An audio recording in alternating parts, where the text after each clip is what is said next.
At the end of the day, if you don't care, you are not going to move product.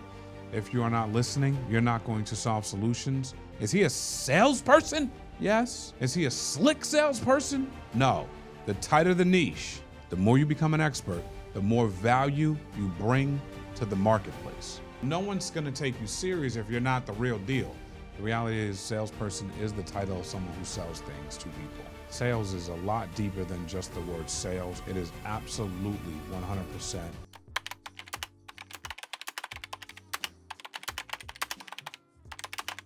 Being everything to everyone is absolutely exhausting. It's impossible. It's not sustainable. You can't continue to do it for long stretches of time. I think when you're younger in your life, younger in your career, you feel like you could be a Superman or a Superwoman, and that's nice. Except you do usually hit a wall, and you usually hit it hard trying to figure out what you're looking to become. When you're looking to figure out who you want to become, curiosity is good. Trying to figure out like what's happening, what's good for me over here, what's good for me there. Oh, I like art, but let me go to a lot of art shows to figure out what kind of art I like. Okay, takes time, takes effort, networking, talking to a lot of people, exploring, no different than sales. I like the art of sales. Sometimes you're selling because you got to make a buck. Sometimes you're selling because it's what you love to do. Sometimes you're selling because it's the only path left for you. Some people get into sales not knowing how to sell and learn how to sell because it is the only path left for them, or the best path left. When I say only path left, a lot of times you're looking to become a business owner, but you don't know where to start. A lot of sales is 1099. You become an independent contractor. You essentially become a business owner. You have to learn all kinds of things: how to manage your time, how to manage your pitching, how to manage your expectations, how to sell, how to close, how to call, how to work, really, how to really work. And so the more specific you get anywhere, the better you become. So when you start thinking about spraying all over the place, it won't be for a long period of time. It shouldn't be. You don't want that to be your life. You don't want to be a certain age, 15, 20, 25 years into your career, still roaming, trying to figure out what is your niche. Find out your niche, start drilling down on your niche, and then you start to gain credibility in that niche. Now, the people you network are the people in that niche. Now, the shows you go to, the conferences you go to are conferences in that niche. You start meeting the players in that niche. You start to become a player in that niche, and you can become a go-to guy or gal if you pick a specific niche. I chose insurance. Insurance is like one of the largest industries in the world. But if I say the word insurance, matter of fact, when I meet people and I say I have an insurance agency, I know that's not enough. I know they're like swirl, swirl, swirl, thinking, question mark, question mark, question mark. So I don't say that. I say, I don't even say financial services. I say life insurance firm that has high distribution, thousands of agents across the country that sell life insurance in the city or state that they live in. That's so specific. Because when I used to say I own an insurance firm, nobody knows what that means. And why do I want to be the guy who speaks and nobody knows what that means? That's awkward. And so over time, I understood that one line like I'm in the insurance industry isn't enough. But as I start going layer, I'm in the insurance, I have a financial services firm, I have a life insurance firm, one layer. We do a lot of high distribution sales, 2 layers. We sell life insurance in the community and city that the agents live in. We have thousands of agents across the country. Boom. You're no longer confused about what it is. Now, what did I do? I went down this path. I got narrow, and people got it. That's no different than you in your career. That's no different than you in your sales career. And so as you look at sales, there's many of opportunities I've been recruited to. It didn't register, and I've been in a lot of different kinds of sales. And so you can spray all over the world if you want, but you're not going to be all things to all people, ever. And you're not going to be all things to all sales industries either.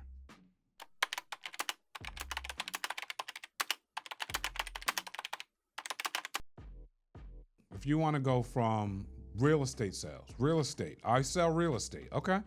You sell residential real estate, Do you sell rentals? Do you sell commercial real estate? Do you sell land? Do you sell mobile home parks? There's all kinds of real estate. It's too general. Now, most people hear real estate and hear either commercial or residential, one or the other. Cool. But there's a lot of different things you can do. In residential, you could sell first-time home buyers only. Hey, your market, hey, you want to get specific? I sell to first-time home buyers. I sell high-ticket residential homes. I sell luxury homes. I sell homes in between $500,000 and $1.2 million. That's my market. Those are my people. Like, there's a lot of ways to get specific, and then you can get even more specific if you'd like to. So when you think about going from general to specific, what specific is, the best way to get specific is what do you like or what do you want to become? As you start asking yourself those questions, what's going to happen is it's going to start to uncover what you like, what you want to become, and you're going to start attracting people to you that are like that. Because the questions that you ask, your curiosity is going to drive questions, and the questions that you ask are going to bring more and more of that into your world. And if you execute on it, you can take the doors off of it. And if you decide to get into any kind of sales at all, you got to start with knowledge. You got to start with gaining the knowledge, gaining the information, doing the research, studying at early in the morning, late at night. I'm always like, hey, look, from 8 a.m. to about 9 p.m. is income producing activities. That's when you can actually talk to people. And so I don't want to do a lot of studying during that time.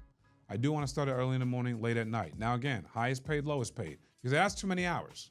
I love you, but it wasn't too many hours for me. And so I want to wake up early and do my work and research and do stuff and read and listen and watch YouTube. And then late at night, whether you're a morning person or a night person, pick and put in the work.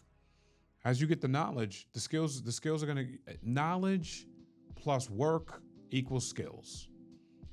So your skills are going to get better and better and better the more work you do. I put so much work into learning life insurance products, learning, life insurance phone scripts, learning how to engage with a client, learning what the back end of life insurance are, riders, policies, things that are happening, how to sell an IUL, how to sell a whole life, how long does a whole life last, what does the cash value look like, why is a term, when does it expire, what happens when I spent a gazillion hours in the lab learning this stuff so that when I spoke to you, my skill level increased. And I spent a lot of hours in sales, listening, watching sales trainings from people that have gone before me that were already great at it. So you want to get the knowledge so that we can turn it into skill.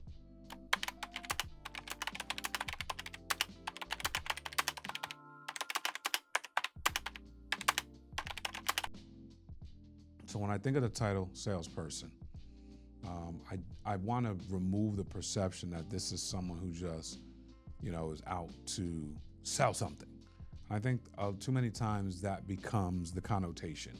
The reality is salesperson is the title of someone who sells things to people. But sales is a lot deeper than just the word sales or selling. It is absolutely 100% a relationship building business. It is you could call it an empathy salesperson. You can call it a relationship builder. You can call it a relationship manager. You can call it someone who cares. You can call it the care person. I mean, at the end of the day, if you don't care, you are not going to move product. If you are not listening, you're not going to solve solutions. There's a lot of different things that goes into just selling something. And so when you think about being a professional salesperson and being able to create a solution from a problem.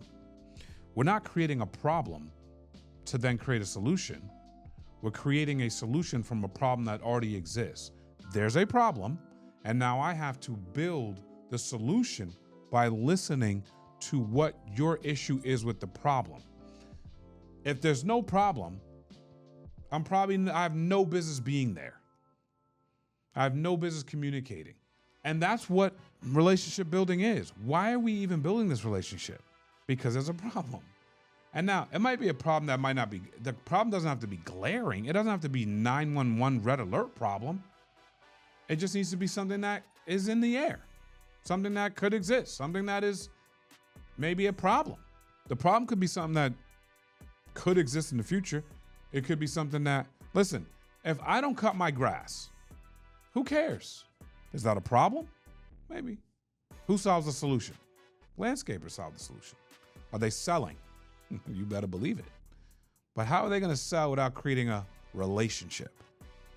And now, what do I want out of my lawn when I'm searching for a landscaper? Let's say I do want to cut my grass. Well, I want grass that's green. I want it low. I want no weeds. I want no bugs. I want all these things. These things might not matter at all to my next door neighbor. They might not matter to me. But I don't see the bugs until I go hang out in my grass and want to have a picnic on my lawn and I'm getting bit every 4 seconds. Is that a problem? Maybe. But if I'm the landscaper, I'm selling that as a problem.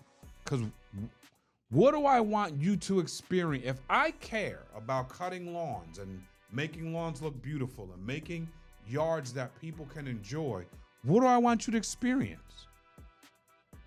I want you to experience green, low, no weeds, no bugs, beautiful. That's what I would want you to experience. I have to sell that. And I have to do it over a longer period of time because I can't show up one day and go, green, low, no bugs, no weeds. It doesn't work like that. Season after season. When I bought my house, first house, my yard was a mess. I wanted more. And season after season, the guy I worked with gave me what I was looking for. Everything I just mentioned. He sold it though, because they ain't cheap. Number one and number two, they want to get paid every month for 10 months. And so how did he do that? How did he do that? He built a relationship. He sold what he was capable of, what he could do, solution-based selling, and he sold the solutions of what I could experience as a homeowner on my lawn. I could say yay, I could say nay. I said yes, I agreed to the price, I decided to pay. He delivered. Is he a salesperson? Yes. Is he a slick salesperson? No. And so you don't want to get the two misconstrued, but understanding this, he's doing this all day with as many people that will get referred to him or people that will call him or people that will find him. And so he's selling solutions every day. And in order to be more than just someone who's just making money and not building relationships, give the people what they want. How do you know what they want? Listening. And so I would think that my landscaper did a really good job of listening to what it is I wanted. We built a great relationship. He's been with me for years.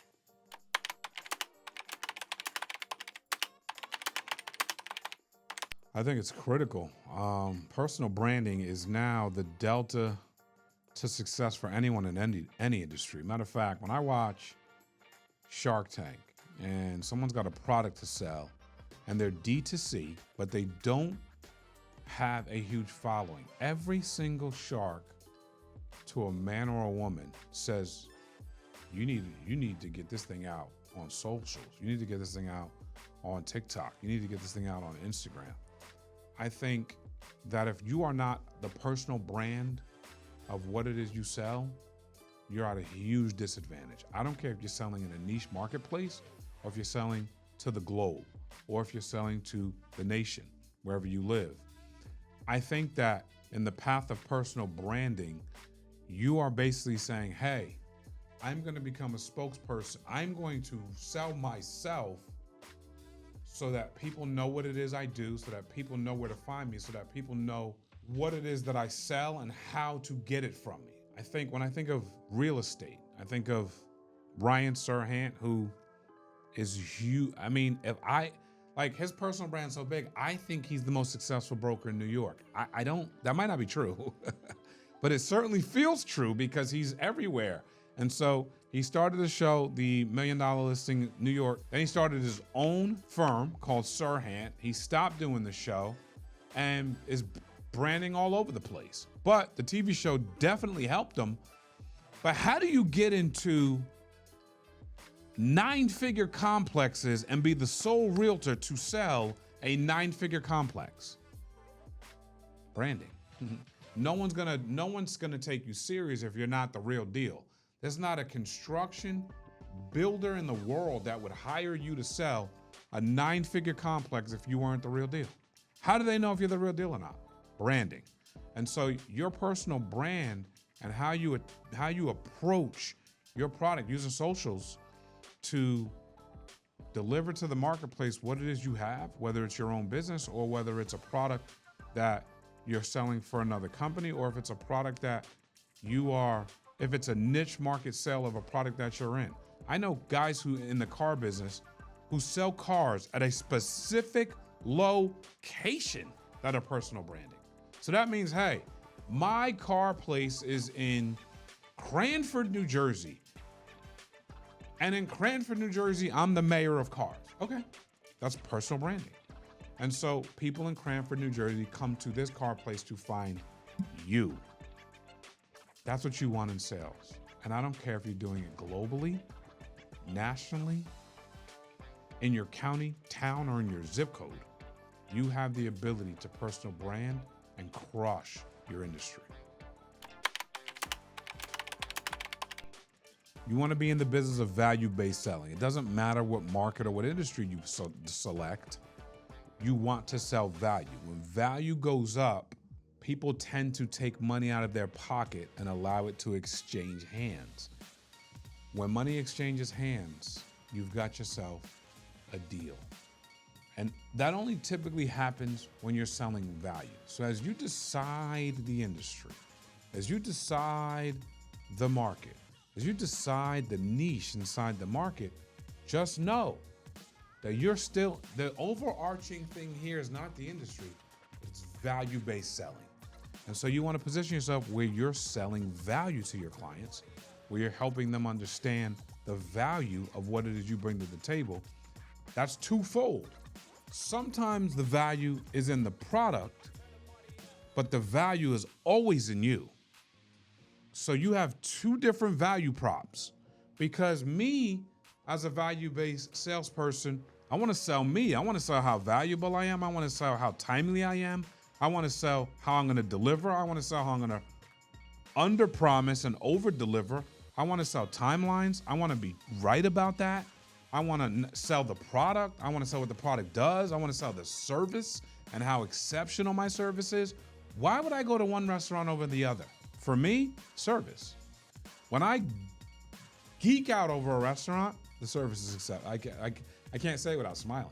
When I geek out over a restaurant, it's because the service has me, I'm gushing inside. I can't believe these guys care this much. That's my love language, acts of service. So they care that much, I'm gonna pick them over this one every time. Nothing's worse than great food and terrible service. Well, maybe if you have terrible food and great service, it doesn't work either. But nothing's worse than that. But how about great food and great service? Whew. Man, how many times can you go back to that? A lot. But that's value. Nobody gets into business and goes, I hate value, I'm not providing it. That's not the game. It's not the thought of value, it's the deliverable of value. You're not delivering value, it doesn't really matter what you thought about. Why did I go back here? They crush value. They execute on it. They don't just talk about it. So don't be someone who goes, I do great value, and then when the client calls you to get back to them for 4 days. That's weird. Get back to your clients. Pick up your phone. Make sure you send emails when you say you're going to send emails. Make sure you send texts when you say you're going to send texts. Make sure you're on time for appointments. And if you're not, make sure you apologize. Things happen. Deliver the product. When's it deliverable? When's it coming to me? When do I get it? Make sure that happens. If it doesn't, call and apologize and say why. value, service. So you're in the position always, no matter what you decide here, industry, market, niche, are you delivering value?